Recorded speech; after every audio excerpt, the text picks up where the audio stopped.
3회상 강의 네 번째 날, 네 번째 시간 갖도록 하겠습니다. 지난 시간에 이제 블레셋의 골리앗과 다윗이 싸우는 장면, 그래서 다윗이 블레셋을 골리앗을 쓰러뜨리는 아주 멋진 승리의 장면을 우리가 살펴봤습니다. 이제 18장에서는 사울과 그의 가족과 다윗의 이야기가 나오는데요. 이 사울의 가족 중에 이제 대표적인 세 사람은 사울과 요나단과 미갈입니다. 먼저 요나단을 보면 18장 1절에 다윗이 사울에게 말하기를 마침에 요나단의 마음이 다윗의 마음과 하나가 되어 요나단이 그를 자기 생명같이 사랑하니라. 이 생명, 이게 생명같이 사랑했다 그러는 생명이 네페시, 인간의 본질을 의미합니다. 그러니까 아주 인격적으로 깊이 사랑했, 자기 자신처럼 사랑했다 이런 의미입니다. 레위기 19장 18절 보면 원수를 갚지 말며 동포를 원망하지 말며 내 이웃 사랑하기를 내 몸, 내 자신과 같이 사랑하라. 나는 여호와이니라. 이 요나단의 다윗에 대한 사랑이 그런 거였어요. 하나님의 그 십계명의 핵심적인 부분이 하나님 사랑과 이웃 사랑인데 두 번째 부분 이웃 사랑이고 그 이웃 사랑의 기준이 뭡니까? 자기 자신처럼 자신의 네페시처럼 사랑하라는데 요나단이 다윗을 그렇게 사랑했습니다. 그런데 이것은 왕위 계승 행위이기도 합니다. 이미 사무엘이 뭘 말했습니까? 너는 이제 이스라엘 왕이 더 이상 안 되고 너의 이웃 중에 더 나은 사람, 더 터부한 사람이 왕이 될 거라고 말했고 사람들 여러 명 있는 데서 이야기했고 뿐만 아니라 그렇지 않더라도 요나단이 아버지를 통해 들었을 수도 있는 겁니다. 그러니까 요나단이 일반적인 사람이었다면 어떻게 했겠어요? 조금만이라도 대단한 사람이 나오면 경계하고 어떤 경쟁심을 갖고 이렇게 했을 거예요. 근데 요나단은 어떻게 합니까? 4절에 요나단이 자기가 입었던 4절 겉옷을 벗어 다윗에게 주었고 자기의 군복과 활과 띠도 그리하였더라. 이거는 왕이 계승 행위인 거죠. 요나단은 제가 앞서 말씀드린 것처럼 다윗보다 제가 볼 때는 훨씬 더 훌륭한 사람입니다. 요나단의 잘못은 성경에 나오지가 않아요. 다윗은 그대로도 많은 잘못들을 했죠. 요나단이 없었으면 다윗도 없었을 겁니다. 사람의 삶이 메마른 것은 성공하지 못해서가 아니고 내 몸처럼 사랑하지 못해서이다. 때로는 저도 이렇게 참 마음이 메마르다, 외롭다 이런 생각을 할 때가 있어요. 네, 그런 생각을 하던 중에 묵상하던 중에 하나님께서 생각하신 게 성공하거나 성취 못해서가 아니라고 가르쳐 주셨어요. 정말 인간의 본성은 누군가를 내 몸처럼 사랑하고 싶어하는 겁니다. 그리고 그 사람을 섬기고 싶어하는 거예요. 물론 이제 그 사람이 그런 어떤 나와 인격적인 교제를 할 수 없는 사람이면 계속 퍼주기만 하니까 지치지만 요나단처럼 자기가 다윗의 그런 거를 퍼주고 사랑할 때 모든 걸 내어줄 때 다윗 역시 요나단을 사랑했기 때문에 그런 깊은 어떤 그 사랑의 관계 속에 들어가기를 원하는 거예요.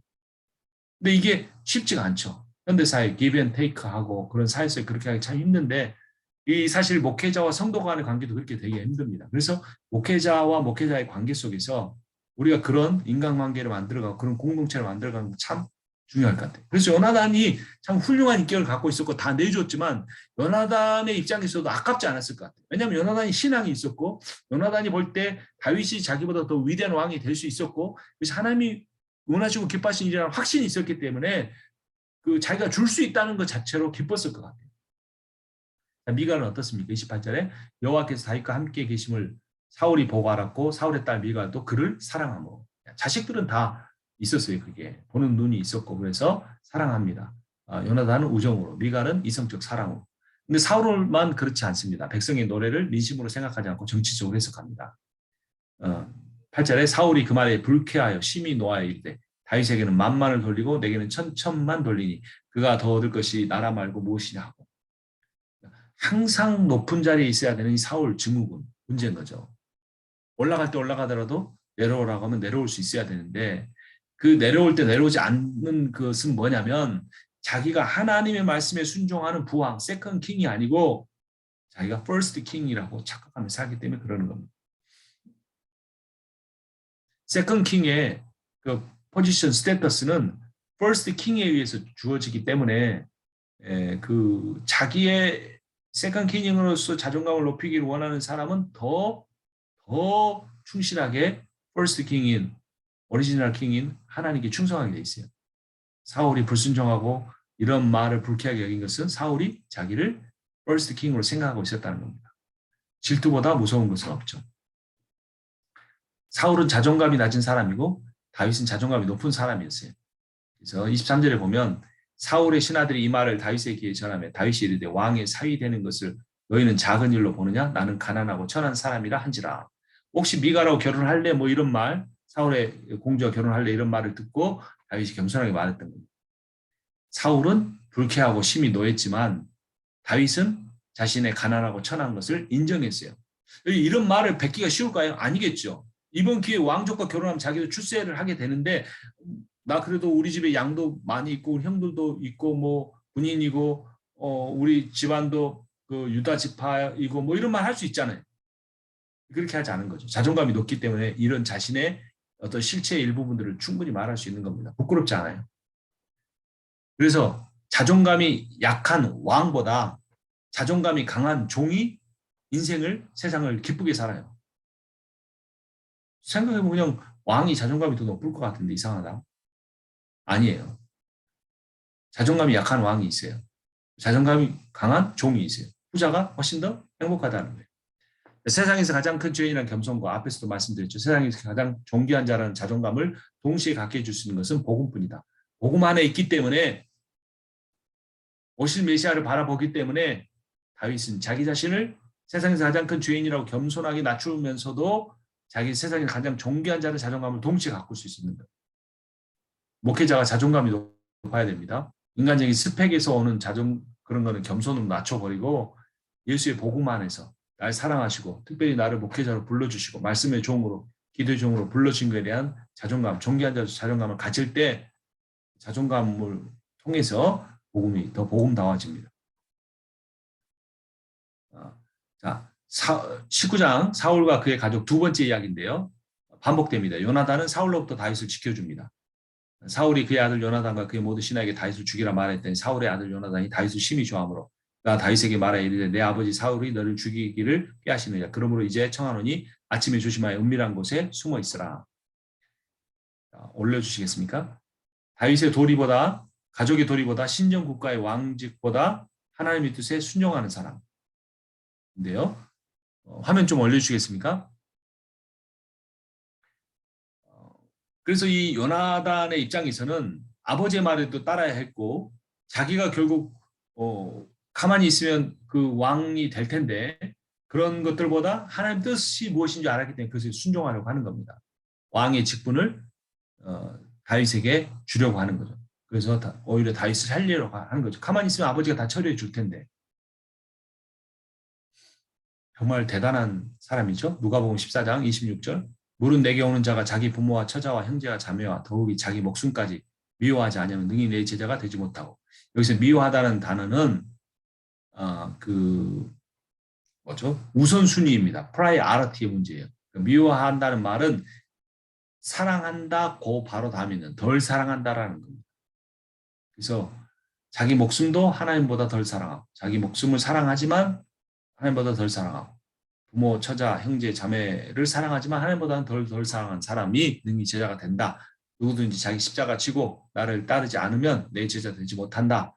어떤 임금이 다른 임금과 싸우러 갈 때 먼저 앉아 1만 명으로 저 2만 명을 거느리고 오는 자를 대적할 수 있을까? 헤아리지 아니하겠느냐?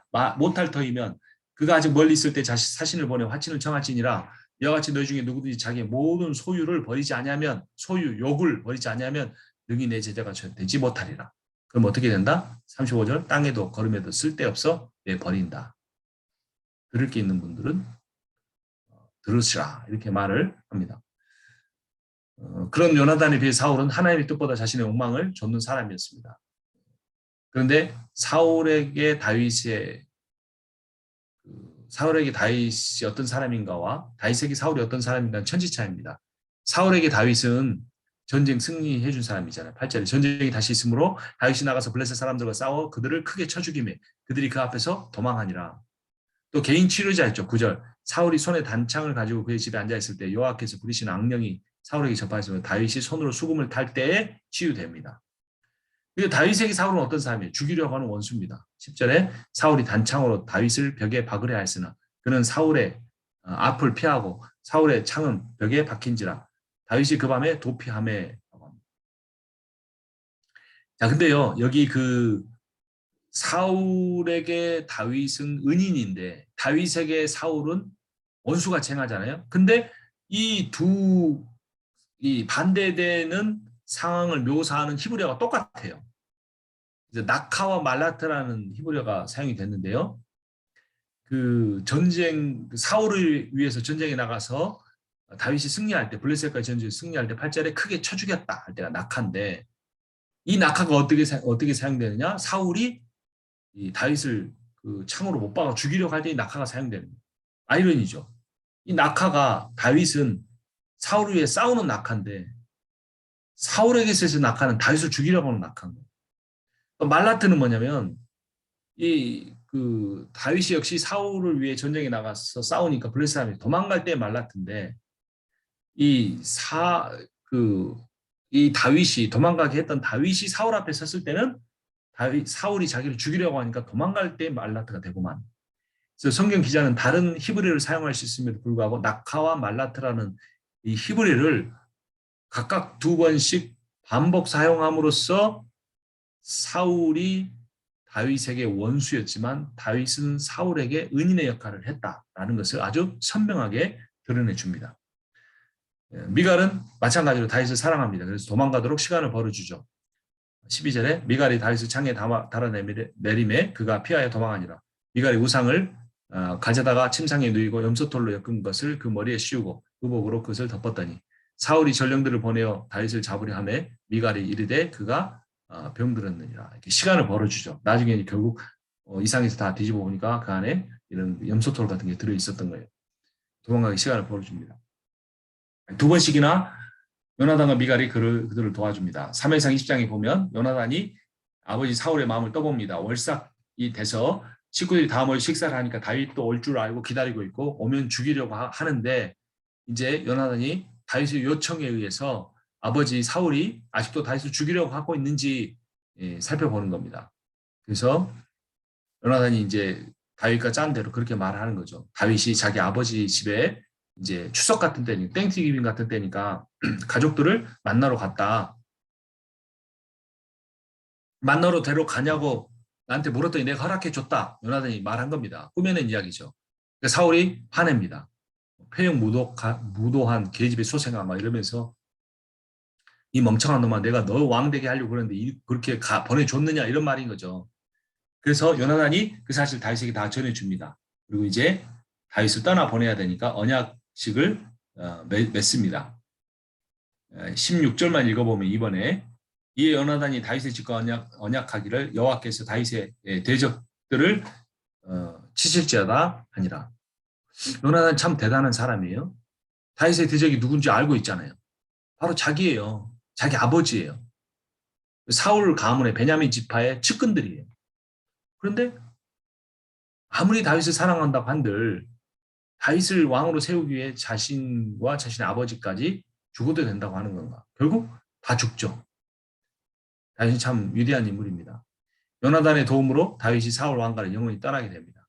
그래서 서로 이제 뭐 화를 쏴가지고 화살을 쏴서 떨어진 곳에 있어서 뭐 말을 주고받으면서 이제 그 암호 부호로 만들어가지고 결국 이제 아버지가 너를 끝까지 죽이려고 하니까 도망가라. 그래서 이제 도망가게 하고 도망가는 중에 만나서 서로 껴안고 울고 하는 그런 장면이 나옵니다. 정리하면 요나단은 자신의 왕직 세습권과 생명을 걸고 다윗을 도왔습니다. 복음이란 혈연을 뛰어넘어 왕이신 하나님을 아버지로 둔 형제 자매가 되게 합니다. 그러니까 아무런 의미 없는 거예요. 몇 등 했느냐. 아무런 의미 없는 거예요. 몇 명 목회했느냐. 하나님이 주신 자리에서 목회하고 같이 형제 자매처럼 목회자들이 서로 돕고 기도해주고 이게 다 하나님의 나라 거예요. 다 같이 영광 받을 거예요. 요나단은 그걸 알고 있었어요. 왕직 아무것도 아니다. 왕직 대단한 거지만 하나님이 우리에게 주실 영광과 비교하면 아무것도 아니다. 그러니까 우리는 하나님 나라를 세워가야 한다. 철저하게 요나단은 그런 의식을 가지고 다윗을 도왔습니다. 21절에 보면 이제 다윗이 이제 완전히 사울로부터 떠납니다. 다시 돌아오지 않고 계속 도피 과정이 이제 21장부터 시작이 되는데요. 그 거룩한 진설병을 먹게 됩니다. 배가 고파서 아히멜렉한테 떡 달라고 했는데 6절에 보니까 제사장이 그 거룩한 떡을 줬으니 거기는 진설병 곧 여호와 앞에서 물러낸 떡밖에 없었습니다. 이 떡은 더운 떡을 드리는 날에 물러낸 것이니라. 또 하나 봤는데 골리앗의 칼을 받습니다. 9절 보면 제사장이 이르되 내가 엘라 골짜기에서 죽인 블레셋 사람의 골리앗 칼이 거지하게 쌓여 에봇 뒤에 있으니 내가 그것을 가지려거든 가지라. 여기는 그것밖에 다른 것이 없느니라 하는지라. 다윗이 이르되 그 같은 것이 또 없나니 내게 주소서 하더라. 자, 위에 표를 보면요. 거룩한 제사병은 이제 다윗과 다윗의 부하들이 먹음으로써 거룩한 떡이 거룩하지 않게 됩니다. 종교적 인증을 받았어요. 제사장만 먹는 떡을 다윗이 먹었으니까. 골리앗의 칼은 원래 거룩하지 않은 거죠. 이방인의 칼이니까. 근데 다윗이 갖게 돼서 거룩하게 됐어요. 군사적 인증을 받습니다. 그래서 도피 과정이 인증 과정이 된 거예요. 아이러니죠? 멋있게 대관식 할 수도 있지만 이 도피 과정을 하나님 인증 과정으로 세워주셔요. 지금은 너무 고난이다, 힘들다, 코로나 시기다 이렇게 말하지만 그 힘든 시기를 지나면서 하나님께서 우리를 왕으로 세워가신다고 준비시키시고 훈련시키시고 결국에는 인증을 해주시는 과정이 되는 거예요. 세 가지 인증이 또 나오는데요. 선지자 사무엘에 의해서 그 기름 뿔에서 나온 기름으로 왕으로 세워졌죠. 18장에서 28장에 보면 왕족에 의해서 인정을 받습니다. 세 번째 21장 1절 6절 보면 제사장 아히멜렉이 그를 떡을 줘서 인정합니다. 이방인들의 이제 그 인정이 이제 과정이 있는데 앞으로 아주 여러 장에 걸쳐서 그 다윗이 이방 그 민족을 떠돌아 다니는 이야기가 나옵니다. 그 중에 하나 보면 12절에 다윗이 이 말을 그의 마음에 두고 가드왕 아기스를 심히 두려워하여 그들 앞에서 그의 행동을 변하여 미친 채 하고 대문짝에 그적거리며 침을 수염에 흘리매 아기스가 그 신하에게 이르되 너희도 보거냐 이 사람이 미치광이로다 어찌하여 그를 내게로 데려왔느냐. 그 살아남기 위해서 미친 척하는 다윗의 마음이 어땠을까요? 참 고통스러웠겠죠. 다윗이 사무엘에 의해 왕으로 기름 부음 받은 뒤부터 다윗의 인생의 고난이 본격적으로 시작된 거예요. 아직 왕이 되기까지는 겪어갈 수많은 고난이 기다리고 있어요. 가장 큰 고난의 시기가 가장 중요한 준비의 시기입니다. 신앙의 본질은 기다림입니다. 얼마나 기다리셨습니까? 오랜 세월 기다리셨겠죠. 근데 그 물리적인 시간을 하나님만 알고 계시게 돼요. 우리는 죽는 순간까지 기다려야 합니다. 종교인은 하나님이 자신의 소원을 성취해 줄 때를 기다리고 신앙은 자기 소원의 성취에 주권을 가진 하나님을 기다린다고 앞서서 말씀드렸죠. 자, 22장에 그렇게 쫓겨가던 다윗이 이 아둘람 공동체를 만듭니다. 첫 번째, 고난을 당한 다윗에게 고난을 당한 사람들이 몰려왔습니다. 그러므로 다윗이 그것을 떠나 아둘람 굴로 도망하며 그의 형제와 아버지의 온 집이 듣고 그리로 내려가서 그에게 이르렀고 환난당한 모든 자와 빚진 모든 자의 마음이 원통한 자가 다 그에게로 모였고 그는 그들의 우두머리가 되었는데 그와 함께한 자가 400명 가량이었더라. 자기도 힘든데 힘든 사람들 몰려든 거죠. 우상을 사모하여 활력이 넘치는 마음보다 주님을 사모하여 가난한 마음이 낫다. 두 번째, 예수 그리스도 주변에도 가난한 사람들과 병들고 소외된 사람들이 몰려들었죠. 마태복음 4장 23절 24절 보면 예수께서 온 갈릴리를 두루 다니시니 그의 해당에서 가르치시며 천국 복음을 전파하시며 백성 중에 모든 병과 모든 악을 고치시니 그의 소문이 온 시리아에 퍼진지라. 사람들이 모든 앓는 자 곧 각종 병에 걸려서 고통당하는 자 귀신 들린 자 간질하는 자 주병자들을 데려오니 그들을 고치시더라. 예수님 주변에도 다 이렇게 힘든 사람들만 있었어요. 다윗의 주변에도 그런 힘든 사람들만 있었고 그래서 다윗은 예수 그리스도의 조상일 뿐만 아니라 어떤 그 가장 그리스도에 가까운 하나의 그림자 역할을 실체인 예수 그리스도에 가까운 그림자 역할을 합니다. 하나님의 비전을 향하여 가는 길에서 고난을 겪게 하시는 목적이 뭘까요? 목사님들도 정말 수많은 고난을 겪으셨을 거예요. 이미 목회하면서 여러 가지 상황 속에서 사도 바울의 이야기를 한번 들어보죠. 고린도후서 1장 3절, 네, 5절, 6절만 읽겠습니다. 그리스도의 고난이 우리에게 넘친 것 같이 우리가 받는 위로도 그리스도로 말미암아 넘치는도다.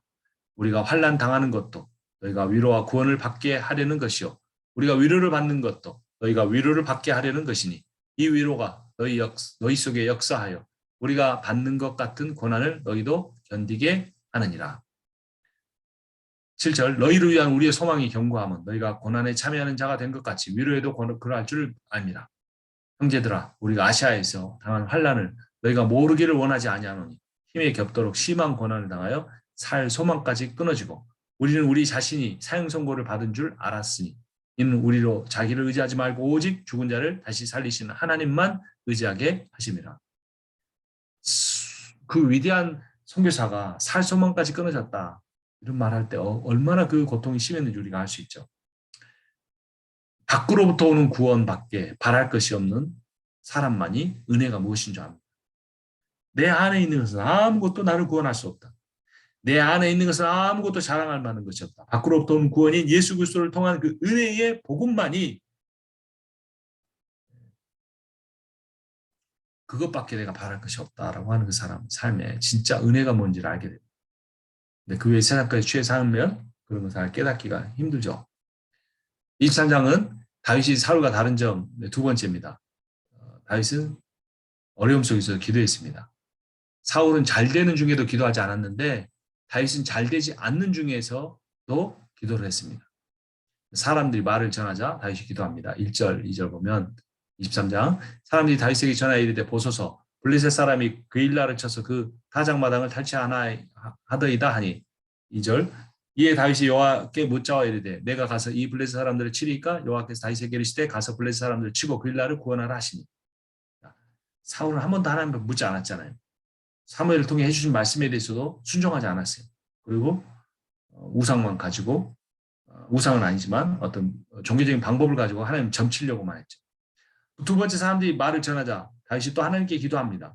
4절 다윗이 여호와께 다시 묻자온데 여호와께서 대답하여 이르시되 일어나 그일라로 내려가라. 내가 블레셋 사람들을 내 손에 넘기리라 하신지라. 그래서 전쟁을 하다가 위기에 처하자 또 하나님 앞에 다윗이 기도를 합니다. 10절 다윗이 이르되 이스라엘 하나님 여호와의 사울이 나 때문에 이 성읍을 멸하려고 그일라로 내려오기를 꾀한데 함을 주의 종이 분명히 들었나이다. 그일라 사람이 나를 그의 손에 넘기겠나이까? 주의 종이 들은 대로 사울이 내려오겠나이까? 이스라엘 하나님 여호와의 원하건대 주의 종에게 일러 주옵소서 하니 여호와께서 이르시되 그가 내려오리라 하신지라. 다윗이 이르되 그일라 사람들이 나와 내 사람들을 사울의 손에 넘기겠나이까 하니 여호와께서 이르시되 그들이 너를 넘기리라 하신지라. 세부적으로 계속해서 하나님 앞에 묻고 하나님은 자세하게 대답해 주시고 그래서 결국 하나님은 다윗의 중심을 보셨고 다윗은 여호와 하나님의 마음에 합한 자였던 겁니다. 마음에 합한 자라는 건 완벽한 사람이 되는 게 아니라 퍼펙트 맨이 되는 것이 아니고 부족하기 때문에 겸손하기 때문에 하나님 앞에 어떻게 할지를 물어보는 사람, 고민하는 사람, 엎드리는 사람을 의미합니다. 사울은 에봇을 가지고 점을 치거나 사무엘 선지자에게 간접적으로 물었을 뿐 하나님께 직접 기도해 본 적이 없어요. 나중에 죽은 사무엘의 영까지 끌어올리잖아요. 사실 그게 영이 아니고 귀신의 역할이었겠지만 하나님 앞에 직접 기도해 본 적이 없어요. 중보자는 예수뿐이시다는 겁니다. 사람이 중간에 끼어들어서는 안 됩니다. 우리 장로교회가요 신학적으로는 만인 제사장 제도를 말하죠. 근데 실제 현장에서는 마치 목사의 기도가 더 특별한 것처럼 하는 경우도 있습니다. 하지만 실제로 목회자가 교회 공동체 앞에서는 기도하지만 개인적으로는 그렇게 깊이 기도하지 않는 경우들이 적지 않습니다. 사울처럼 되지 않도록 우리가 주의하고 기도에 힘을 써야 합니다. 이제 사무엘상 24장과 26장인데요. 24장과 26장은 그 다윗이 사무엘과 다른 점의 세 번째인데 그 원수였던 자기를 죽이려고 한 사울을 두 번이나 살려주는 거죠. 24장 4절에서는 겉옷자락 그 사울이 그 굴 안에 들어가 있었죠. 뒤를 보러 들어갔죠. 벌리 보러. 그런데 겉옷자락만 살짝 베어가지고. 근데 26장 12절에 두 번째 다른 동굴에 들어갔을 때는 잠자고 있었습니다. 그래서 머릿결에 곁에서 창과 물병을 가지고 나옵니다. 자, 그 사울과 다윗의 차이점은 사울은 정의로우신 하나님을 신뢰하지 않았고 다윗은 정의로우신 하나님을 신뢰했다는 겁니다. 24장 6절 보면 자기 사람들에게 이르되 내가 손을 들어 여호와의 기름 부음을 받은 내 주를 치는 것은 여호와께서 금하시는 것이니 그는 여호와의 기름 부음을 받은 자가 됨이니라 하고 다윗이 아비새에게 이르되 죽이지 말라 누구든지 손을 들어 여호와의 기름 부은 자를 치면 죄가 없겠느냐 하고 다윗이 또 이르되 여호와께서 살아계심을 두고 맹세하노니 여호와께서 그를 치시느니 혹은 죽은 날이 이르거나 또 전장에 나가서 망하리라. 첫 번째는 아예 기름 부음 받았으니까 죽이면 안 돼 이랬는데 두 번째는 조금 과격해진 것 같아요. 다윗도. 내가 내버려 두면 진짜 악인이면 하나님이 치시거나 전쟁터 나가 죽을 거야. 실제로 사울은 다윗의 말처럼 그렇게 죽었죠. 우리가 주의해야 할 것이 있습니다. 악과 싸우다 보면 악해집니다. 악과 싸우면서 악으로 싸우면 반드시 집니다. 악에게 지지 말고 손으로 악을 이겨야 합니다. 로마 12장 19절에 내 사랑하는 자들아 너희가 친히 원수를 갚지 말고 하나님이 진노하심에 맡기라. 기록되었을 때 원수가 갚는 것이 내게 있으니 내가 갚으리라고 주께서 말씀하시니라. 내 원수가 줄이거든 먹이고 목마르거든 마시게 하라. 그리함으로 내가 숯불을 그 머리에 쌓아놓으리라. 악에게 지지 말고 손으로 악을 이기라. 숯불을 머리에 쌓는다는 것은 난로를 올린다는 게 아니고 죄를 의미합니다. 죄. 고대 사회에서 자신의 죄를 회개하면 죄를 뿌리면서 했었어요. 그래서 그 사람이 원수지만 악한 사람이지만 줄일 때 먹이고 목마를 때 마시게 하면 자신의 죄를 깨닫고 회개에 머리에 죄를 뿌리며 회개하고 변화될 날이 있을 것이다. 그것이 손으로 악을 이기는 것이다. 이런 겁니다. 목회를 잘하려면 10명의 돕는 사람을 얻는 것보다 한 명의 원수를 만들지 않아야 한다. 그런 말이 있습니다. 그래서 우리가 우리를 힘들게 하는 그런 사람들이 어디든지 있잖아요. 근데 그런 사람들과 제일 그 문제를 만들 수 있는 게 뭐냐면 시시비비를 가리는 겁니다.